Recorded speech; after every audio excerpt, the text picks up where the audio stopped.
not going to kill yourself? She did say she has a knife with her that she's using to cut herself. How often do you feel like this? She does have some young siblings at the house with her. Really? Something like this happens every day?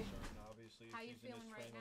We don't know what she's Well, we're here. You could have a crisis at 2, 3 o'clock in the morning, but I can assure you, right, you can call here 24/7, and we will pick up the phone. We will pick it up by the second ring. It takes a gift and a special person, even a friend, to meet you where you are and walk with you. We've taken over 400,000 calls from people who have been in various levels of distress. Some of them just want information. They just want to make sure there's someone to talk to. They just want to make sure that there's somebody there. And others just want to tell someone that they're going to die. You feel a little bit better? How about your paranoia? 4 years in the United States Air Force. A licensed mental health counselor. An Army officer in the reserves, and I got home from Afghanistan in 2008. I spent 14 years active duty in the Air Force. From 91 to 99. So, been go for. I've always worked with veterans. I'm a veteran myself. And you can also help him get housing, you know, through these. The proudest moments of my life were serving my country. I think we cannot do enough to help veterans. They deserve as much help as this country can give to them. Nothing less. Who do you see? Somebody at the VA.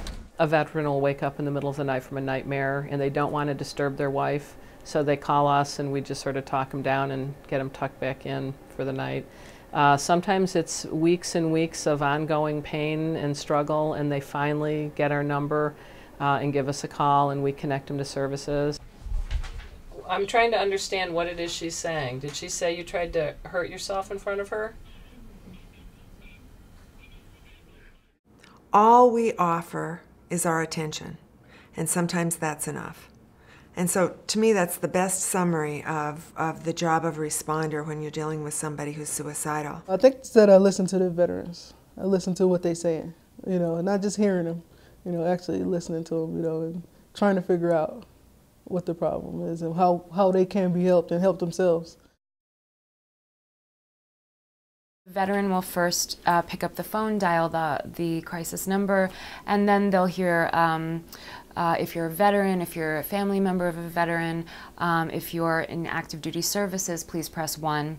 They'll press 1, and then there will be just a brief delay while the call is routed to Canandaigua, and then they'll hear an individual person say, "Thank you for calling the Veterans Crisis Line. This is Garrett. How can I help you?" You know, I had a guy call that said, you know, I don't know what to expect. And I said, well, why don't we start with your name? You know, tell me what's going on. You know, let's talk about it. I've got no problem sitting and letting a vet, you know, cuss, swear, you know, cry, whatever it is that they need to do to be able to feel better. You know, and that's what we're here for. A lot of veterans are unemployed. There is, of course, a significant homeless population. Relationship problems, you name it. I mean, you know, alcoholism, drug addiction. There's all kind of things. a lot of times I find that the crisis line, that it's almost as if it's a confessional. They can't see the face of the person sitting across from them, and so it makes it so that they feel more comfortable to say things that perhaps they would feel nervous about saying in front of somebody who's sitting directly in front of them. It's been incredible. We never advertised the chat service. It just opened up on the website, and we've had several thousand chatters. It does help to call. I'm glad to hear that. We're always here for you. I hear it, sir. You're really frustrated. Okay. Okay. All right. Okay. Well, I'm really glad you called us, because that's part of your safety plan, and you're doing the right thing. No one's going to knock on your door, sir. That's a promise. You're telling me right now you can be safe, so... All right, I'm really glad to hear that you're contracting for safety. You're following all of the right things that your treatment team has advised you to. Good. I'm glad to hear that, sir. I'm glad to hear that.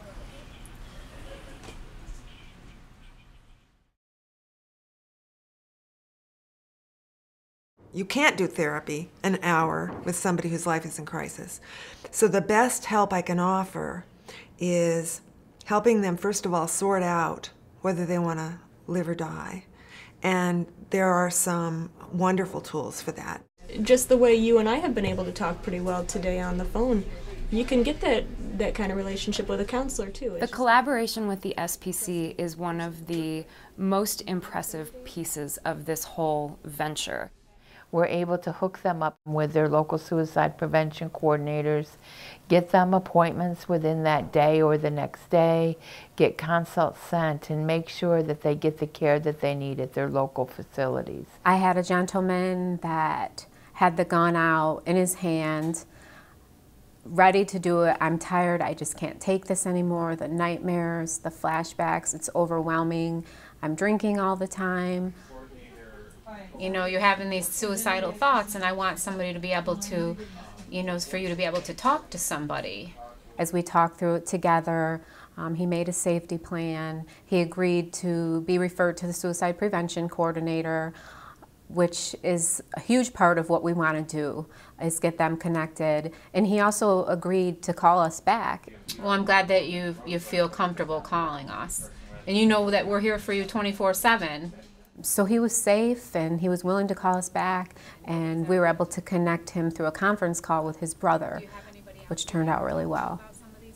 We have the opportunity when we do a consult to the suicide prevention coordinator to ask the vet that we're speaking with, kind of at the end of the call when we're getting things wrapped up, do you mind if I give you a call back in a couple of weeks to just check in and see what's going on and see how you're doing? And I don't think I've ever had a vet say no. Are you in crisis today? So we follow up to see what's transpired in a 2 or 3 week period. And if that individual is still in crisis, we'll do another consult. We'll wrap their VA services around them again.